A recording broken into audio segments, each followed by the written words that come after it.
আমি জাতীয় নাগরিক পার্টি এনসিপিতে আজকে যোগদান করছি এবং আমি আসন্ন ত্রয়োদশ জাতীয় সংসদ নির্বাচনে অংশগ্রহণ করছি না।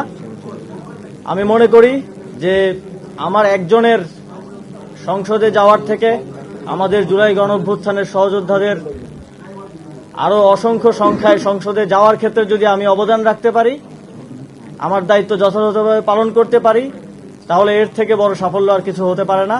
আপনারা জানেন 2024 সালের গণঅভ্যুত্থানে আমাদের প্রায় 1400 সহযোদ্ধা শহীদ হয়েছেন, আহত হয়েছেন প্রায় 30,000-এরও অধিক সহযোদ্ধা। বাংলাদেশের ইতিহাসে অত্যন্ত গুরুত্বপূর্ণ একটি ঘটনা হয়ে থাকবে এই গণঅভ্যুত্থান, যে গণঅভ্যুত্থানের মধ্য দিয়ে একটা দীর্ঘ ফ্যাসিবাদী শাসনের পতন হয়েছে এবং তারপর আমরা নতুন বাংলাদেশ বিনির্মাণের যেই পথ চলা, সেই পথ চলায় অগ্রসর হচ্ছি।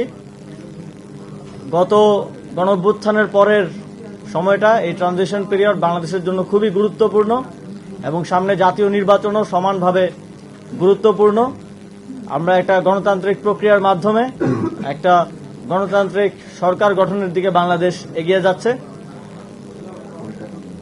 এই সময়ে এছাড়াও আপনারা জানেন কিছুদিন আগে আমাদের একজন সহযোদ্ধা শরীফ ওসমান হাদি গুলিবিদ্ধ হয়েছেন এবং শহীদ হয়েছেন।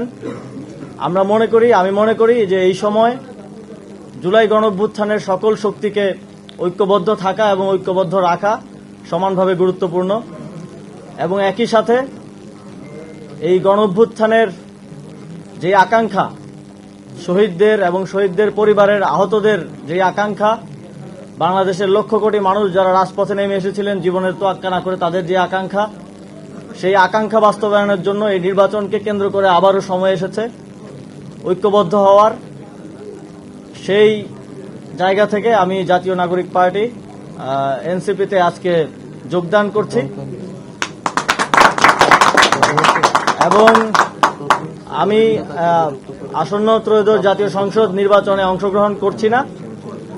আমি মনে করি যে আমার একজনের সংসদে যাওয়ার থেকে আমাদের জুলাই গণঅভ্যুত্থানের সহযোদ্ধাদের আরো অসংখ্য সংখ্যায় সংসদে যাওয়ার ক্ষেত্রে যদি আমি অবদান রাখতে পারি, আমার দায়িত্ব যথাযথভাবে পালন করতে পারি, তাহলে এর থেকে বড় সাফল্য আর কিছু হতে পারে না। এবং এই নির্বাচনে যেহেতু আজকে যেই নমিনেশন জমা দেওয়ার শেষ দিন ছিল, সবাই নমিনেশন জমা দিয়েছেন, আমরা প্রত্যাশা করি খুবই সুষ্ঠু এবং নিরপেক্ষতার সাথে, কোনো ধরনের হানাহানি ছাড়া আমরা এই গণতান্ত্রিক উত্তরণকে সফলতার সাথে বাংলাদেশ অতিক্রম করতে পারবে এবং এই গণতান্ত্রিক উত্তরণের পক্ষে আমি কাজ করে যাব। এবং একই সাথে আপনারা জানেন এই নির্বাচনে দুটি ব্যালট থাকবে। এখানে আমি মনে করি যে আপনারা একটি ব্যালটে এমপি নির্বাচন করবেন, সরকার নির্বাচন করবেন। সেই সরকার এবং এমপি থাকবে 5 বছর। তারা তাদের কমিটমেন্ট রাখবে কি রাখবে না সেটা আমরা জানি না। তবে আপনারা যদি গণভোটে হ্যাঁ ভোট দিয়ে নির্বাচিত করেন, এই সংস্কারের মাধ্যমে বাংলাদেশ আমি মনে করি যে 100 বছর এগিয়ে যাবে।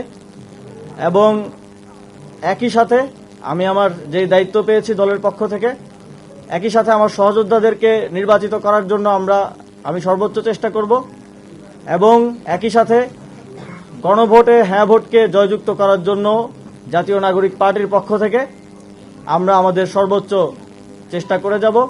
আপনাদের সকলকে, জাতীয় নাগরিক পার্টির এবং সহযোগী অঙ্গ সংগঠনের যারা আছেন সকলকে ধন্যবাদ জানিয়ে এবং সাংবাদিক বন্ধুগণ যারা অত্যন্ত শর্ট নোটিসে এসেছেন সকলকে ধন্যবাদ জানিয়ে শেষ করছি।